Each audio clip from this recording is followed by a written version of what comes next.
No One Lives Under the Lighthouse is a great example of how to create an uneasy atmosphere while keeping you curious enough to keep getting deeper into it. It was developed by Sowak Entertainment and was released over a year ago, while also being the first game they've ever released on Steam. I played it when it first released and enjoyed it, but a little over a week ago they released a Director's Cut update, adding more content into the game, which has prompted me to revisit it and make this video. What follows will not be a full analysis like I usually do, but more of a baseline review while examining assets of the game that make it an effective, unnerving experience. I intend to do this kind of thing for more independent games in the future, since I think that smaller developers may not have all the resources they need, but have the creative freedom that can give us unique experiences. If you want to experience this game blind, I'll just say right away that I recommend it. It's a retro-style, slow-moving game, it's atmospheric, and there's a lot of backtracking. If you don't have the patience for that kind of thing, then this game isn't for you. However, it is very cheap on Steam, being only $6.99 at full price. So if you feel that you want to be immersed for a couple of hours and that price point doesn't sound so steep to you, then there's no real harm in trying it out. Anyways, let's begin. Welcome to the lab.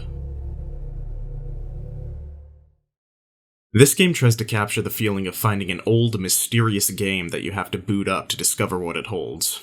This is a kind of feeling and story that was delivered through old, popular creepypasta stories from years ago that have done a good job in invoking dread. Not only does the game itself contain mysteries, but the existence of the game is a mystery in and of itself. They describe this on their Steam page by stating, "One of these days you finally decided to take out the box with the old CDs, mostly old games, covered with 10-year-old dust. While browsing them, one of the old PC games you found there attracts your attention. You don't remember this game being here. You neither remember buying it or playing it. It's not a terribly original idea, but it's a fun one to imagine. If you really did find an old game that you've never seen in your life, what would you encounter when booting it up?"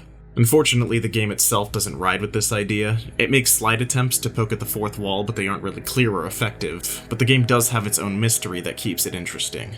You play as a lighthouse keeper who just got the job after the previous keeper disappeared. Now, since he disappeared off of an island, that would be my personal first red flag, so the pay for this job must be pretty good. You're given your instructions to light up the lighthouse every night and maintain its cleanliness. While all of this is being told to you, the game presents you with a lot of slow, creeping shots of the lighthouse and island that begin that feeling of uneasiness. Slow-moving camera shots are a great way to invoke discomfort into a viewer, and this game does a good job of littering these throughout the game so that you're always kept on your toes. And just like that, you're alone on the island. This game does atmosphere really well. The PlayStation 1 style of graphics are used perfectly. The obvious appeal of them is to invoke both nostalgia and dread, since it's a style that isn't typically used nowadays. But because of the graphical limitations, you can't see super far ahead of you, so objects in the distance that aren't fully rendered in front of you can appear like a threat until you get closer. This is capitalized later on in the game in segments where the island is covered with a heavy rain and coated in a dense fog. There's also no spoken dialogue in this game, besides you audibly hearing your character breathe heavily when you're running out of stamina. I think that works to this game's benefit, since you feel more isolated as a result. You only hear the waves crashing against the rocks and the sound of seagulls circling the island, which makes the creepy stuff you hear later on more effective.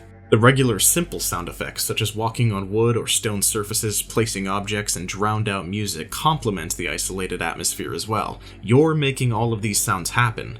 This creates an "uh-oh, what was that?" reaction when sounds begin to occur that you didn't make. As for playing the actual game, it begins to create a pattern, where the days you spend on the island are like levels, and you beat each level by lighting up and operating the lighthouse each night. This is easy enough on the first day, but as each day progresses, more disturbing events begin to occur, getting in the way of operating the lighthouse. There are enemies in this game. The game does a good job of hyping them up before you actually get a good look at them. There's even a great idea with a failed execution earlier on in the game, where you're looking through the enemy's eyes as it chases you. The reason I consider this a failure is that you're still controlling your character as you run, and you have to turn yourself around to start running with wonky controls, which will most likely kill you the first time, and after you die once and respawn, it really breaks the immersion. One of the reasons for seeing through the enemies' perspective ties into one of the game's endings, and yes, there are multiple. It's fairly clear what to do to get a couple of endings, but one of them could be described as a secret ending of sorts. Exploring the environment thoroughly and putting more thought into each item and clue will lead you to discovering multiple endings, but you'd be forgiven if you find scanning over the same island for the third day in a row a tad boring.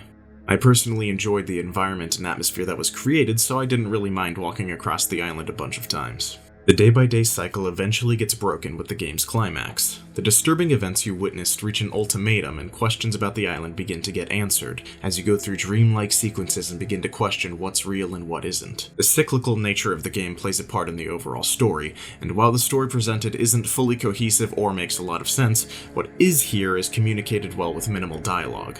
And it's up to you if you want to experience it again or not. The whole game can be completed in about an hour. If you're taking your time, then probably 2. From my perspective, I find the cost to content ratio fair, not because of how long the game is, but because of the unique ideas that the experience holds. For a short game made by 3 developers, I think it's well done and they've achieved what they've set out to create. And it looks like they have more stuff in the works. To restate my point from earlier with more context, if this looks like a game you'd enjoy, then you probably will. I hope I was able to pique your interest with this video. As for everyone else, I still thank you for watching. I intend to explore more independent titles along with retro-style games in the future, alongside my regular kind of content. See you next time.